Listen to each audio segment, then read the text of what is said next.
Hola hermanos, ¿cómo están todos? Bien. Buenos días, ¿bien? Bueno, me alegra. Vamos a comenzar orando, vamos a poner este tiempo en las manos del Señor y darle gracias al Señor por la oportunidad de estar una vez más aquí. Padre, te damos gracias en esta mañana, Señor, por una oportunidad más que nos das de poder abrir nuestros ojos esta mañana, de poder estar en este lugar, congregados en obediencia, Señor, pero también con gratitud. Estamos en este lugar con gratitud, Señor, por todas las bendiciones que recibimos de tu parte, Señor. Gracias porque nos permite, Señor, vivir para honrarte y para glorificarte, Señor. Gracias, Padre, porque también nos permites estar en este lugar, un lugar cómodo, Señor, un lugar que siempre ha tenido las puertas abiertas para predicar tu palabra, Señor. Gracias por ese gran privilegio que tenemos, Señor. Y con esa misma gratitud oramos por todos aquellos hermanos y hermanas en diferentes lugares del mundo, como lo hacemos cada semana, orando delante de ti, Señor, para que seas tú bendiciendo sus vidas. Aquellos hermanos y hermanas que no pueden tener esa misma libertad que nosotros tenemos para escuchar las buenas nuevas de salvación o para predicar las buenas nuevas de salvación. Oramos por ellos donde quiera que se encuentren, para que los fortalezca, Señor. A todos aquellos hermanos de la iglesia perseguida y a todos aquellos misioneros, Señor, que están entregando sus vidas, Señor, para que la palabra de Dios corra y sea glorificada. Bendícelos, Señor, que su fe cada día crezca más, Señor. Cuídalos, protégelos y provee para todas sus necesidades. Que nosotros podamos vivir en una actitud de gratitud, siempre teniéndolos a ellos en nuestras oraciones. Te damos gracias también por nuestros hermanos que han estado de cumpleaños esta semana que pasó. Te pedimos una bendición especial para todos y cada uno de ellos, en especial esta semana por nuestro hermano Guillermo Villanueva, que estuvo de cumpleaños. Te pedimos que lo bendigas, Señor, y que también seas tú obrando, Señor, en esta necesidad especial que él tiene con su salud. Confiamos, Señor, que tú tienes el control de todas las cosas y también nos anima, Señor, el poder hablar con él y escuchar la fe inquebrantable que él tiene en ti, Señor, la tranquilidad y la paz que tú le has dado aún en medio de esta situación con su salud. Te pedimos que lo fortalezcas, que le ayudes a seguir sirviéndote como hasta ahora lo ha hecho por tantos años, Señor, y que seas tú bendiciéndolo cada día más también en este nuevo año que le has concedido. Por todos aquellos que no tengo aquí en mi lista, pero también han estado de cumpleaños, te pido una bendición especial, que cada día se enamoren más de ti y que seas tú cumpliendo tu propósito con ellos y en ellos, Señor. Gracias, Padre, por todo lo que hemos recibido de tu mano cada día y porque podemos estar en este lugar para honrarte y para glorificarte. En el nombre de Cristo Jesús oramos y te damos gracias. Amén y amén. Bueno, hermanos, vinimos a compartir la palabra del Señor esta mañana y quiero hacerles una pregunta. Yo sé que de aquí de esta iglesia a nadie le gusta el dinero. Eso es de gente de otras iglesias, ¿no? A nosotros no nos gusta el dinero ni nos interesa nada que tenga que ver con dinero, pero pues solamente haciendo el ejercicio y poniéndonos en el papel de alguien al que le interesaría un dinero extra. Entonces yo les hago una pregunta, a ver qué me dicen ustedes. Si yo les digo a ustedes, si yo les muestro este billete de $5, este Lincoln, ¿cierto? Y les digo, ¿quiénes quieren este billete de $5? Pero si yo les muestro a ustedes un billete de $100 y yo les digo a ustedes, a ver, levanten la mano los que quieren este billete de $5, levanten la mano. Los que quieren este billete de $5. Levanten la mano todos los que quieren este billete, este que tengo en mi mano. No uno como este, no, este billete de $5. Ok, bajen la mano. Levanten la mano los que quieren este billete de $100. Otra vez, los que quieren este billete de $5. Los que quieren este billete de $100. ¿Por qué no quieren este billete de $100? Yo le digo a mi hijo, ¿cuál de los dos quiere? Y él va a agarrar este. ¿Por qué no este si es que este es de $100? Y ustedes cómo saben que este es falso. Es un billete de $100, ahí está la cara, mire, de Franklin, ahí está, dice $100, Estados Unidos de América, en Dios con todo, o sea, dice todo, tiene el sello, mire, la marca, ahí se puede ver la marca, mire. Una billetera un poco más grande. Entonces, la pregunta es, ¿por qué ustedes quieren este? ¿Este es el verdadero? ¿Cómo saben que es el verdadero? Por el tamaño. ¿Por qué más? Lo más evidente, por cómo se ve, por la cara. O sea, ustedes conocen este. Y por eso ustedes dan fe que este sí es un billete bueno. ¿Este es un billete verdadero? Porque no son los billetes verdaderos así. ¿A qué voy con este punto? Nosotros sabemos que este es el billete verdadero, este es mío, porque no tengo sino de 5. Ojalá tuviera estos en mi cartera, pero ahorita no me alcanza sino para tener de 5.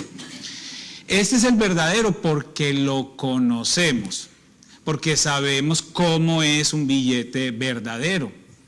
Entonces, cuando nosotros sabemos cómo es un billete verdadero, pues automáticamente podemos descartar el que no lo es. Esto nos habla a nosotros de conocer. Ahora la pregunta es, ¿conocemos a Dios como para elegirlo?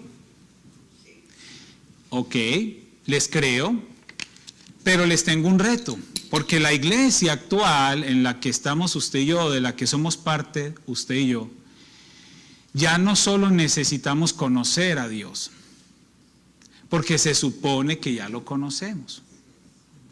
Y nuestra manera de vivir, nuestra manera de pensar, nuestra manera de actuar, de hablar, debería reflejar que conocemos a Dios.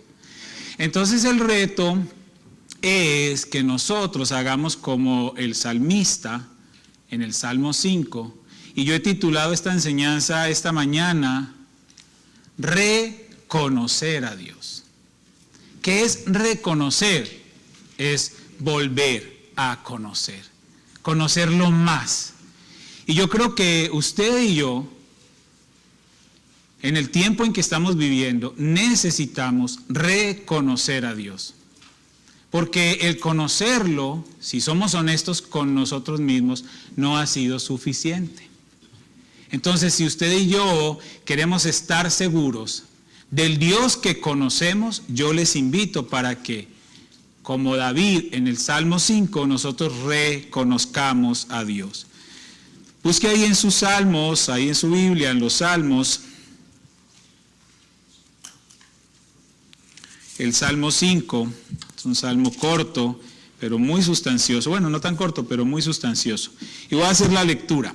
Salmo 5. Dice, plegaria para pedir protección. Al músico principal sobre Nehilot, Salmo de David.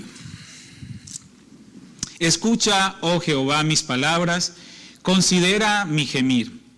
Está atento a la voz de mi clamor, Rey mío y Dios mío, porque a ti oraré. Oh Jehová, de mañana oirás mi voz. De mañana me presentaré delante de ti y esperaré, porque tú no eres un Dios que se complace en la maldad. El malo no habitará junto a ti. Los insensatos no estarán delante de tus ojos. Aborreces a todos los que hacen iniquidad. Destruirás a los que hablan mentira. Al hombre sanguinario y engañador abominará Jehová. Mas yo, por la abundancia de tu misericordia, entraré en tu casa, adoraré hacia tu santo templo en tu temor. Guíame, Jehová, en tu justicia a causa de mis enemigos. Endereza delante de mí tu camino. Porque en la boca de ellos no hay sinceridad. Sus entrañas son maldad. Sepulcro abierto es su garganta. Con su lengua hablan lisonjas. Castígalos, oh Dios. Caigan por sus mismos consejos, por la multitud de sus transgresiones, échalos fuera, porque se rebelaron contra ti. Pero alégrense todos los que en ti confían. Den voces de júbilo para siempre, porque tú los defiendes. En ti se regocijen los que aman tu nombre. Porque tú, oh Jehová, bendecirás al justo, como con un escudo lo rodearás de tu favor. Seguimos un poquito con la historia del rey David, el salmista. Y una vez más, en este salmo, el salmista está expresando sus sentimientos frente a una situación de peligro, pero al mismo tiempo su confianza en Dios. En el Salmo 3 que estábamos estudiando la semana pasada, hablamos de cómo David estaba confiando en Dios, aunque él estaba siendo perseguido, y estaba siendo perseguido por su hijo, Absalón, y esto de alguna manera le generaba a David muchos contratiempos. Pero aún en medio de la realidad de su situación, del temor que él tenía, él estaba confiando en Dios. Y en este Salmo 5 continuamos viendo cómo David expresa todas las emociones que él trae en su corazón. Y una de las virtudes que tenía David era su constante relación con Dios. Desde muy niño, los que han estudiado y han leído la historia de David, desde muy niño David tuvo una unión, yo diría que casi perfecta con Dios. Es decir, se conocían de una manera tan perfecta, tan íntima, que eso es lo que hace de David adulto lo que llegó a ser, lo que representó para la nación de Israel y para nosotros también, a través de los salmos que leemos que él compuso. Vemos que durante toda su vida David aprendió a comunicarse con el Señor. Y una de las maneras que él usó para comunicarse con el Señor fue a través de todos estos cantos que él compuso. Él no se sentó y compuso estos salmos de una vez. Fue en el transcurso de su vida que él estaba componiendo todos estos cantos. Eran oraciones, eran sentimientos, emociones que él traía consigo y las expresó a través de estos salmos que nosotros, gracias a Dios, podemos disfrutar hoy. Y él estaba componiendo estos salmos, y este Salmo 5 es uno de esos salmos en los que el salmista David está manifestando todo lo que hay en su corazón. Y en este momento podemos ver en este salmo una súplica individual, una súplica personal de ayuda a ese Dios que él conocía. Hay 5 cosas que vemos en este salmo que nos invitan a reconocer de Dios. Y entendemos reconocer como volver a conocer, porque nosotros no podemos jactarnos de lo que ya aprendimos, ¿sí? Nosotros no podemos decir, ya lo sé todo, yo soy perfecto porque llevo X tiempo en la iglesia, porque ya me he leído la Biblia, porque he hecho muchos estudios. Nunca jamás será suficiente todo lo que podamos aprender sobre Dios. Entonces en este salmo encontramos 5 elementos para reconocer de Dios. Reconocer la necesidad, reconocer la santidad, reconocer la misericordia, reconocer el enemigo y reconocer el juicio. En todo el Salmo 5 nosotros podemos reconocer a Dios, en diferentes aspectos, por supuesto, y eso lo hizo David para nosotros. Él nos deja este salmo para que nosotros entendamos la importancia de reconocer a Dios cada día de nuestra vida. Los primeros 6 versículos son la oración que David hace a Dios, y esa oración está dividida en algunos subtemas. Entonces lo primero que vamos a ver en esta parte del Salmo 5 es reconocer la necesidad. Cuando estamos hablando de reconocer la necesidad, leemos ahí, y lo voy a leer ahorita en otra versión, diferente a la que leímos al principio. Versículo 1 y del 1 al 3. Señor, escucha mis palabras, presta atención a mis gemidos, mi Rey y Dios, escucha el grito de socorro que a ti suplico. Señor, tú escuchas mi voz cada mañana en oración. Cuidadosamente te presentaré mi caso y esperaré atentamente tu respuesta. Entonces encuentro yo estos puntos que subrayo.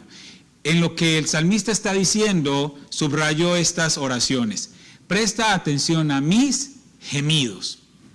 Escucha el grito de socorro que a ti suplico. Cuidadosamente te presentaré mi caso. Esperaré atentamente. En estas frases yo puedo ver esa evidente desesperación de David, ese inminente peligro que él estaba enfrentando, esa necesidad absoluta del socorro de Dios, ese peligro que nosotros ya sabemos por dónde era el peligro, ese peligro en el que David se encontraba, tan grande para poder o para llevarlo a usar estas expresiones tan dramáticas. Eso no quiere decir que él estuviera desconfiando de Dios ni nada, sino que él, guiado e inspirado por Dios mismo, expresa sus emociones. ¿Por qué? Porque cuando nosotros leemos un salmo como este, nos podemos identificar también con él. Él no estaba poniendo oraciones o palabras muy elaboradas que nadie entendiera, que no pudiéramos identificarnos con ellas. Nosotros leemos estas expresiones: Señor, atiende a mis gemidos, escucha el grito de socorro que a ti te suplico, cuidadosamente te presentaré mi caso, esperaré atentamente. Son frases que entendemos y que seguramente muchos de nosotros en alguna etapa de nuestra vida también hemos orado a Dios de esa manera. Entonces David nos está llevando a través de este salmo a reconocer la necesidad de la oración. La necesidad de la oración y la necesidad de presentar a Dios cada cosa que hay en nuestro corazón de manera intensa pero confiada. Todos nosotros estamos invitados, no obligados, pero sí estamos invitados por Dios mismo para que presentemos nuestra necesidad, para que expresemos nuestra necesidad, para que reconozcamos nuestra necesidad. Sería maravilloso que alguna persona en este planeta pudiese decir: no tengo necesidad absoluta de nada ni de nadie. Pero aunque yo lo escuchara, no lo creería, porque todos y cada uno de los habitantes de la tierra tenemos necesidad de algo o de alguien. Entonces, eso es lo más importante, reconocer la necesidad, no ocultarla, no creernos fuertes, valientes, sino reconocer que tenemos la necesidad. Y David, aún en medio de la oración, él está reconociendo esa necesidad de permanecer en una constante oración.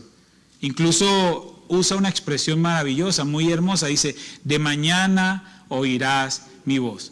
Y esto no tiene que ver exclusivamente con el tiempo o el horario, porque yo escuché muchos ujieres de la iglesia donde yo crecí cuando era jovencito, niño, adolescente, que ellos nos decían a nosotros, a los niños, a los adolescentes, que nosotros teníamos que levantarnos a las 4 de la mañana a orar. Imagínate un adolescente con dificultad, abre los ojos para ir a la escuela y se despierta por ahí a media jornada de la escuela.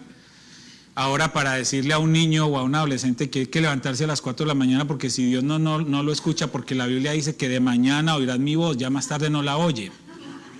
No tiene nada que ver con eso. Obviamente, entre más años va acumulando uno, menos sueño va teniendo uno. Por eso es que el abuelito Ujier se levantaba a las 4 de la mañana, porque ya los años no le daban para dormir más. Se levanta a las 4 de la mañana, desayuna y a las 11 se duerme. Se despierta, come y a las 2 se duerme. Se despierta, come y a las 4 y todo el día se la pasa durmiendo, pero sí lo levantan a uno a las 4 de la mañana. No tiene nada que ver con eso. Esto realmente, ¿de qué está hablando? Esto nos indica un sentido de urgencia, de emergencia, de mañana. Cuando dice de mañana está hablando de un sentido de urgencia, pero al mismo tiempo una demostración de la prioridad que debe ser nuestra relación con Dios. Cuando uno abre los ojos, lo primero que debería hacer es darle gracias a Dios. Entonces, esta expresión de mañana oirás mi voz simplemente confirma que usted y yo debemos reconocer la necesidad de Dios, darle prioridad a Dios en nuestra vida. Lo segundo que podemos reconocer es la santidad, reconocer la santidad. Versículos 4 al 6 dice: porque tú no eres un Dios que se complace en la maldad, el malo no habitará junto a ti, los insensatos no estarán delante de tus ojos, aborreces a todos los que hacen iniquidad, destruirás a los que hablan mentira, al hombre sanguinario y engañador abominará Jehová. Y me están presentando un Dios de juicio. Claro que Dios es un Dios de amor, pero también yo en estos versículos veo un Dios de juicio. Matthew Henry dijo: la inhumanidad del hombre es lo más opuesto a la misericordia de Dios. La inhumanidad o la no humanidad del hombre es lo más opuesto a la misericordia de Dios. Y David conocía perfectamente a Dios. Él sabía que Dios es un Dios santo y que no tolera el pecado. Por eso escribe en estos versículos eso. Dios, así como les digo, Dios es un Dios de amor, pero también es un Dios santo que no tolera el pecado, no tolera el pecado. Ahí el versículo 5 dice: Dios aborrece a todos los que hacen iniquidad. Dios ama, por supuesto, al pecador arrepentido. Dios ama al pecador arrepentido.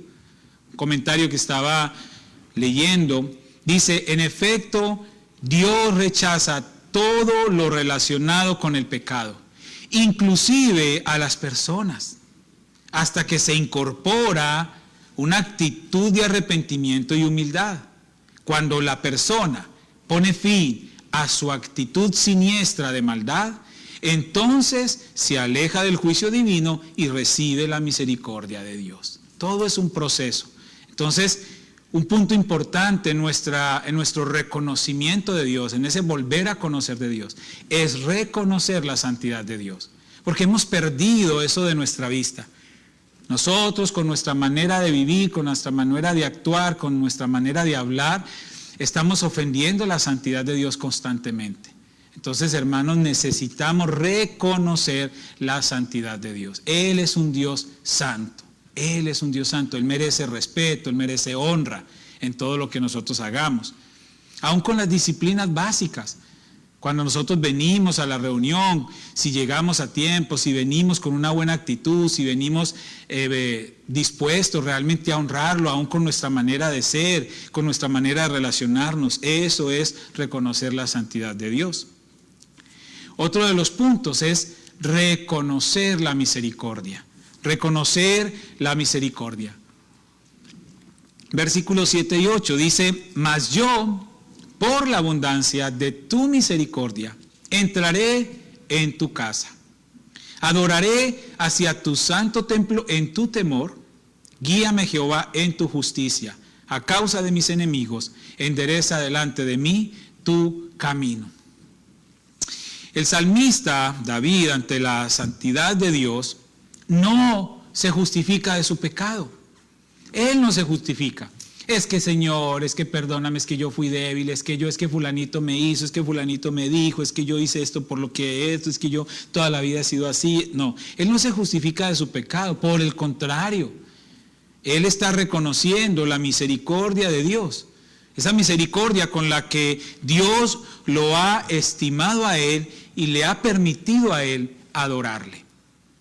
David menciona, por supuesto, su debilidad, su maldad, reconoce eso frente a la santidad de Dios, pero él se está enfocando aquí, es en la misericordia de Dios, esa misericordia que lo ha perdonado, esa misericordia que lo ha hecho a él amigo de Dios, esa misericordia que lo ha acercado a Dios y que le ha permitido, por supuesto, adorarle, y esa misma misericordia Dios ha tenido con usted y conmigo. Porque usted y yo también, por su misericordia, podemos adorarle, podemos llegar delante de Él cada día sin ningún obstáculo, más que el deseo de nuestro corazón. Y esta misericordia es la que David clama para ser guiado por el Señor, sabiendo que Él mismo es un hombre pecador, pero es un hombre pecador arrepentido de sus pecados. Charles Spurgeon dijo esto: por la abundancia de tu misericordia, no entraré en ella por mis propios méritos. No, tengo una gran multitud de pecados y por tanto entraré por la abundancia de tu misericordia. Usted y yo tenemos acceso a la misma presencia de Dios por su misericordia. Por su misericordia, no por nuestros méritos, no por nuestras obras, por su misericordia. Y cuando David le pide al Señor que lo guíe, porque él está ahí diciendo, guíame en tu justicia, cuando le dice que lo guíe en su justicia, David entonces está reconociendo que solo en esa justicia nosotros podemos andar. ¿Por qué? Porque nuestra justicia no se alinea, no se ajusta a la de Dios. Nuestra justicia no se ajusta a la de Dios. Por eso necesitamos caminar en la justicia de Él. En la justicia de Él. Y caminar hasta que nosotros seamos totalmente controlados por su Espíritu Santo. Y ahí entonces sí podemos decir que estamos caminando en su justicia. Cuando usted y yo somos controlados totalmente por el Espíritu Santo. Y esto no se asuste, esto no tiene nada extraño, simplemente que nosotros cada día vayamos disminuyendo nuestro yo, que cada día sea menos Camilo, menos Juan, menos María, menos Marta, sino que cada día sea más Cristo en nosotros. Por dos razones. ¿Por qué? Porque vamos a poder vivir como Cristo vivió. Vamos a poder tener el dominio sobre el pecado y el pecado ya no nos dominará a nosotros. Vamos a poder cumplir absolutamente todo si realmente es Cristo el que vive en nosotros, porque nosotros no somos capaces, en nuestras fuerzas es muy difícil. Por eso tenemos que tener una vida abierta a Dios para que Dios trabaje en nosotros. Pero si yo a Dios le pongo cerraduras, si yo a Dios le pongo obstáculos para gobernar mi vida, entonces ¿qué estamos haciendo aquí? Sigamos viviendo la vida de pecado que llevábamos antes y disfrute esa vida de pecado. Si ya va a querer vivirla, pues vívala y disfrútela. Pero ¿para qué queremos estar en los caminos del Señor cuando le estamos poniendo obstáculos a Dios para entregar nuestra vida? Esta relación no te la entrego, mis finanzas no te la entrego, mi orgullo no te lo entrego, mi familia no te la entrego. Entonces, no, para Dios es todo o nada, así de sencillo, así de sencillo. Y David así lo hizo, él entregó todo. Tercero, y no menos importante, no, cuarto, no menos importante, reconocer el enemigo. Nosotros tenemos un enemigo que está vencido. No tenemos que estar haciendo guerra espiritual y peleando con el enemigo porque él ya fue vencido en la cruz del Calvario. Pero nosotros sí necesitamos saber quién es él. O sea, reconocer nuestro enemigo y cómo está actuando. La Biblia dice que nuestra lucha no es contra carne y sangre, sino contra principados y potestades. Nuestra lucha es espiritual y nosotros debemos estar orando día tras día porque usted y yo tenemos enemigos. Llámelos como quiera llamarlos, pueden tener nombres propios o pueden ser enfermedades o pueden ser deudas o pueden ser el pasado, puede ser cosas en su mente, en su corazón, bueno, lo que sea, pueden actuar como enemigos y el enemigo lo que busca es destruirnos, obstaculizar nuestro caminar con Dios. Pero vamos a lo que estaba pasando en la vida de David, versículos 9 y 10. Porque en la boca de ellos, refiriéndose a sus enemigos, David, porque en la boca de ellos no hay sinceridad.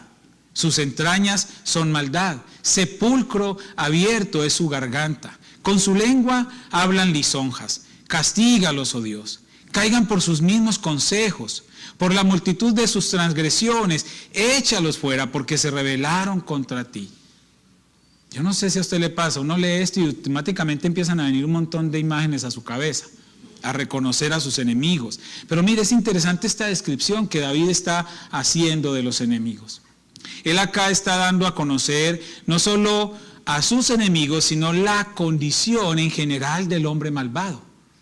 En esta descripción que David hace de sus enemigos, está describiendo al hombre malvado. Y lo más interesante, que también está describiendo al mismo tiempo a ese hombre pecador, a ese enemigo de Dios. Voy a volver a leer esos dos versículos en otra versión. Escuchen cómo dice esta versión. Ellos son unos mentirosos y solo piensan en destruirme. Nunca dicen la verdad y solo hablan de muerte, o sea, de cosas malas. Y David está diciendo, no los perdones, Dios mío. Haz que fracasen sus planes malvados. Ya es mucho lo que han pecado. Recházalos por luchar contra ti. Wow. O sea, David no está diciendo castígalos, recházalos porque luchan contra mí, porque me atacan a mí. No, David está diciendo recházalos por luchar contra ti. Todo hombre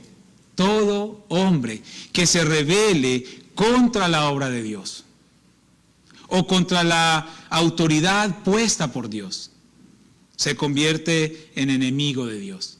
Y cabe perfectamente en esta petición del salmista. Recházalos por luchar contra ti. No es contra nosotros que pelean. Ellos creen que pelean contra nosotros. Pero no es contra nosotros. La Biblia misma también dice que ningún arma forjada contra mí prosperará. No es contra mí que pelean. No es contra usted que pelean sus enemigos. Es contra Dios. Porque usted y yo somos hijos de Dios. A su imagen y semejanza hemos sido creados. Y no todo el que dice, Señor, Señor, entrará. No todo el que dice, pero Señor, en tu nombre, y yo hice en tu nombre y en tu nombre. No, dice, pártense de mí, hacedores de maldad, nunca los conocí. Pueden existir muchas personas que creen que son cristianos porque van a una iglesia, porque saben de Biblia. Satanás se la sabe toda la Biblia, toda la Biblia. y la repite y la recita. Eso no es una garantía. Entonces todos aquellos que están en contra de la obra de Dios se convierten en enemigos de Dios y entran en esta categoría. Por eso es importante reconocer el enemigo, no para pelear contra él. David peleaba contra ellos cuando ya los veía encima, cuando era la necesidad en lo físico. Pero su pelea era en lo espiritual, orando a Dios y que sea Dios obrando su juicio. Y hablando de juicio, quinto, reconocer el juicio. Reconocer el juicio, porque hay juicio, hermanos, hay juicio. Para todos, para los buenos y para los malos. Es decir, todos vamos a enfrentar ese juicio. Mire, versículos 11 y 12. Pero alégrense todos los que en ti confían. Den voces de júbilo para siempre, porque tú los defiendes. En ti se regocijen los que aman tu nombre. Porque tú, oh Jehová, bendecirás al justo, como con un escudo lo rodearás de tu favor. Qué bonito final. Qué bonito final para este salmo, porque el salmista allí simplemente está manifestando lo que realmente nos debe hacer descansar a usted y a mí. Confiar en que Dios es un Dios de justicia. Y que sea lo que sea que nosotros experimentemos, Dios es un Dios de justicia. Justicia para mí y justicia para los demás. Todos nosotros vamos a recibir la justicia de Dios, todos. Pero pastor, yo soy cristiano, yo voy a la iglesia, yo ya no debería ir al juicio. Sí, hermanos, todos vamos a ir al juicio, todos. Todos recibimos la justicia de Dios, todos. Pero hablemos de qué justicias. ¿Sí? Uno de los comentarios, el mismo comentario que usé para este estudio, dice: se alegran las personas que confían en el Señor, dice este salmo, pues Dios mismo les defiende, les apoya y les bendice. El Señor es como un escudo protector alrededor de las personas justas y les manifiesta su favor y su amor. Esas acciones divinas producen en el salmista, lo mismo que en usted y en mí, seguridad, esperanza y regocijo. No hay nada que temer. No deberíamos tener temor. Es en la confianza en Dios que usted y yo debemos alegrarnos, no en el castigo de los malvados. Ya el Señor ya dijo que los iba a castigar y ya, no nos desgastemos más pensando en eso, todos tendremos nuestra paga. Dios nos ha permitido en su plan divino ser parte de su familia, ser llamados sus hijos, como dice Juan 1:12. Y con eso, entonces, ¿qué? Recibir la herencia que junto con Cristo hemos obtenido. Esa es una parte del juicio para los justos, para nosotros, los que realmente hemos puesto nuestra vida en las manos del Señor, sinceramente, sin reservas. Y Romanos 8:17 dice: y si hijos, también herederos, herederos de Dios y coherederos con Cristo, si es que padecemos juntamente con Él, para que juntamente con Él seamos glorificados. Dice un comentarista: aún ante las adversidades más amargas, la gente de fe recibe la bendición divina, pues Dios mismo les rodea de amor. Y aunque la vida se viva en medio de contradicciones y esperanzas, en medio de persecuciones y bendiciones, en medio de problemas y expectativas, en medio de conflictos y posibilidades, la gente justa da voces de júbilo y se regocija en la seguridad que le brinda el Señor. El secreto de la oración, según el Salmo, se relaciona con el sentido de justicia y seguridad que manifiesta. Esos mismos versículos 11 y 12, en otra versión dice: pero que vivan alegres todos los que en ti confían, que siempre canten de alegría bajo tu protección, que sean felices todos los que te aman. Tú, Dios mío, bendices, aquí está la parte final, la parte buena. Tú, Dios mío, bendices al que es bueno y con tu amor lo proteges. Cuando el Señor a través del salmista nos dice eso, es porque entonces nosotros también tenemos un juicio.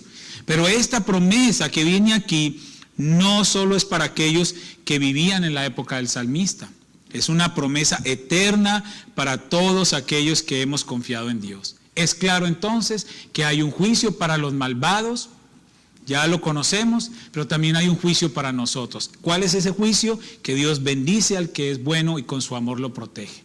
Es decir, es un juicio benévolo para nosotros. Es una decisión benévola.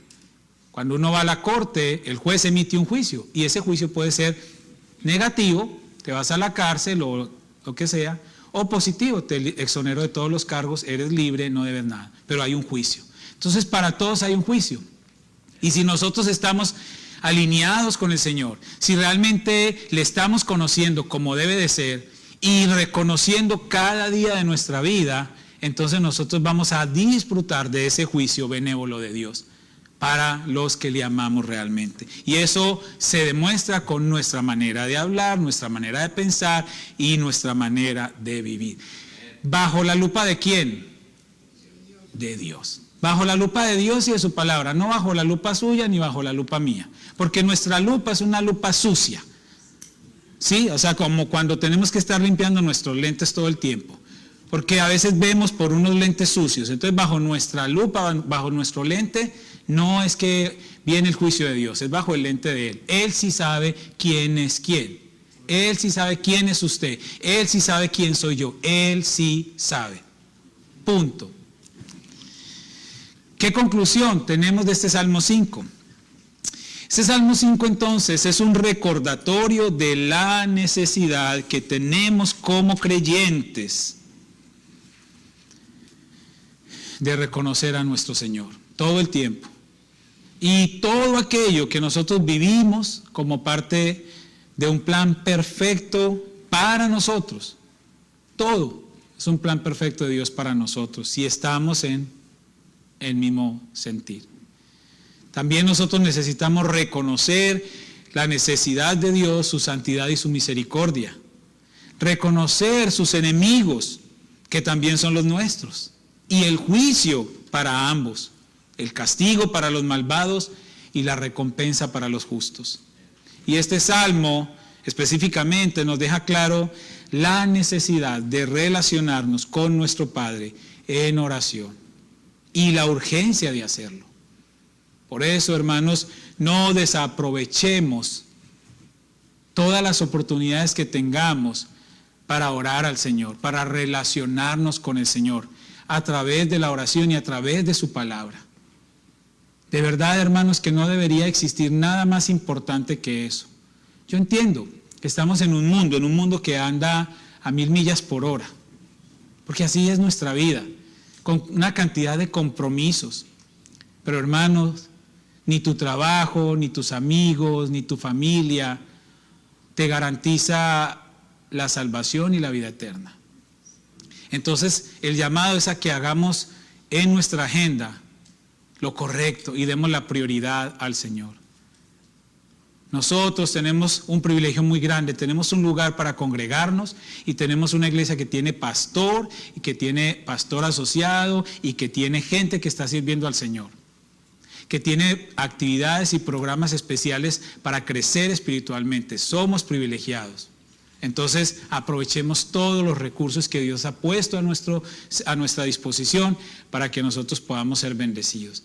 Yo les animo para que usted cada día mantenga ese deseo de congregarse, ese deseo de participar en todo lo que nosotros como congregación tengamos para su crecimiento espiritual e invite a otros, porque lugares hay, lugares hay. Dice el versículo 3, lo vuelvo a leer: oh Jehová, de mañana oirás mi voz, de mañana me presentaré delante de ti y esperaré. Es urgente e inminente nuestra relación con Dios día tras día. Hechos capítulo 16, verso 25 dice: pero a medianoche, orando Pablo y Silas, cantaban himnos a Dios y los presos los oían. ¿Recuerdan esa historia? La oración de Pablo y Silas fue una oración de urgencia. No había tiempo que perder. Una oración de humillación ante Dios, sin contemplar su situación. Y nosotros igual. Debemos humillarnos delante del Señor y orar cada día con esa oración de urgencia, clamando por la misericordia de Dios, cada día, contemplando nuestra situación y lo que se nos viene. No podemos perder el tiempo. Y termino con este versículo, hermanos, cierro con este versículo, Miqueas 7:7. Miqueas 7:7 dice, mas yo a Jehová miraré, esperaré al Dios de mi salvación, el Dios mío me oirá. Dios, escuché esto alguna vez, Dios está a la distancia de una oración. Él está lejos si tú no lo buscas, pero te sorprenderías lo cerca que está cuando lo buscamos. Dios está a la distancia de una oración y eso David lo sabía muy bien. Así es que, hermanos, yo les invito para que nosotros demos el lugar correcto a Dios y comencemos ahora, que el Señor nos ha dado la oportunidad de hacerlo, a reconocer otra vez a Dios. No se quede con lo que usted ya aprendió. Es que yo ya me lo sé, es que yo ya lo oí, es que ya me lo enseñaron, es que yo ya fui, es que yo ya oré, es que yo... No. La invitación es a reconocer a Dios cada día, volver a Él a través de la oración, a través de su palabra y reconocerlo en todos estos aspectos que hemos mencionado esta mañana y muchos más, porque el Señor es infinito, es infinito. Vamos a orar y vamos a compartir los elementos de la Santa Cena, hermanos. Entonces invito a los hermanos para que pasen aquí al frente y entreguemos los elementos de la Santa Cena. Vamos a continuar la transmisión, hermano Martín, vamos a seguir la transmisión porque algunos hermanos nos han pedido participar también desde sus casas. Si usted en su casa tiene un poco de refresco, de agua o lo que usted tenga a su alcance, un jugo, si lo tiene, y un pedacito de pan, eso no es lo relevante es lo que esto implica, lo que esto significa. Entonces, si usted está ahí en su casa y tiene algo con lo que usted también quiera compartir esta cena con nosotros, lo puede hacer.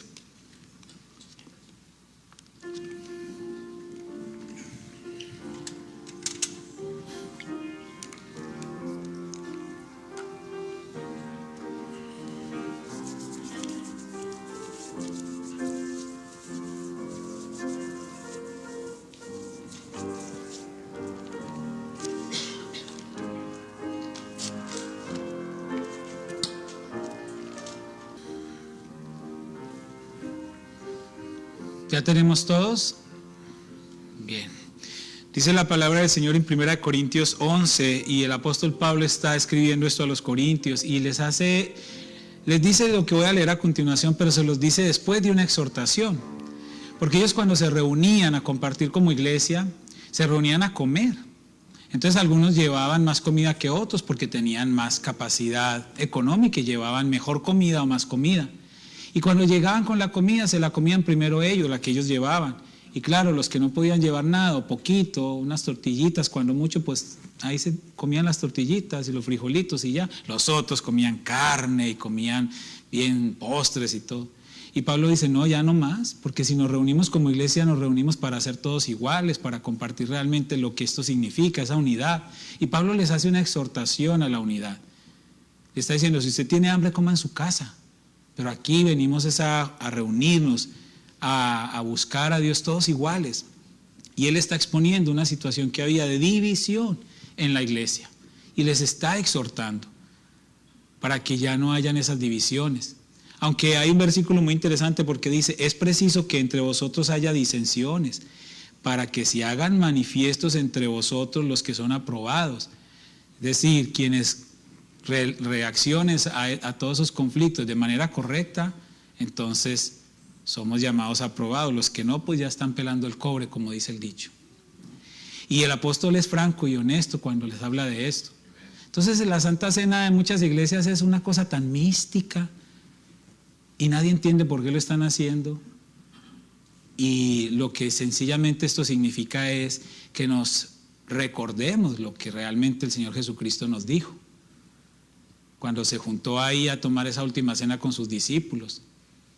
Él les estaba queriendo fortalecer en la unidad porque iban a venir tiempos difíciles y si ellos no estaban unidos no iban a ser capaces de aguantar esos tiempos difíciles. Entonces Él simplemente les dice, lo que yo voy a ir a hacer, lo voy a hacer porque los amo, porque los amo.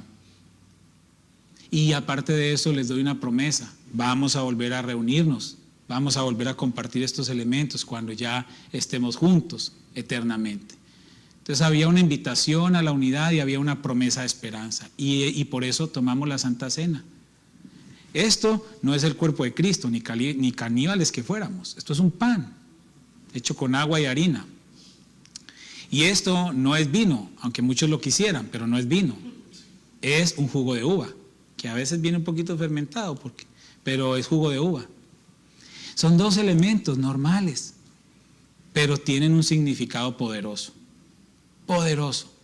porque cada vez que nosotros lo hacemos debemos estar más unidos, porque es de la única manera que podremos honrar la obra de Cristo y podremos alcanzar esa esperanza. Dice alguien dijo que solo se llega más lejos. Claro, usted no tiene quien lo estorbe, solo se llega más lejos, ¿sí? No, solo se llega primero, ¿cierto? Sí, solo se llega primero, porque usted no tiene quien lo estorbe, entonces usted va a llegar primero. Pero unidos llegamos más lejos. Y aquí no se trata de llegar primero pisoteándonos unos entre otros, sino de llegar más lejos. ¿Okay? Vamos a leer, dice versículo 23 del capítulo 11. Porque yo recibí del Señor lo que también os he enseñado, que el Señor Jesús la noche que fue entregado tomó pan, y habiendo dado gracias, lo partió y dijo: tomad, comed, esto es mi cuerpo que por vosotros es partido. Haced esto en memoria de mí. Asimismo tomó también la copa después de haber cenado, diciendo: esta copa es el nuevo pacto en mi sangre. Haced esto todas las veces que la bebiereis en memoria de mí. Así pues, todas las veces que comiereis este pan y bebiereis esta copa, la muerte del Señor anunciáis hasta que Él venga. De manera que cualquiera que comiere este pan o bebiere esta copa del Señor indignamente será culpado del cuerpo y de la sangre del Señor. Ya saben de qué está hablando. No está hablando de tantos pecados que tenemos, porque pecados vamos a tener siempre, entonces nunca podríamos tomar la cena. Está hablando del pecado de la división que había entre la iglesia. Y luego dice: por tanto, pruébese cada uno a sí mismo y coma así del pan y beba de la copa. Tenemos que reflexionar qué estamos haciendo nosotros como gestores. Si estamos obedeciendo al mandamiento de Jesús, donde dice: bienaventurados los pacificadores, o estamos siendo parte del equipo contrario y vamos a tener ese juicio. Porque el que come y bebe indignamente, sin discernir el cuerpo de Cristo, y se los he explicado muchas veces, este no es el cuerpo de Cristo, esto es un pan, el cuerpo de Cristo somos nosotros. Si no nos discernimos y nos amamos entre nosotros, entonces juicio come y bebe para sí. Por lo cual hay muchos enfermos y debilitados entre vosotros, y muchos duermen. Comamos el pan.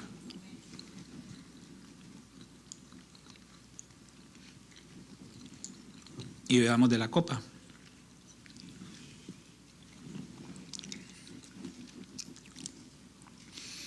Señor, te doy gracias, Señor, en esta hora por este momento tan maravilloso.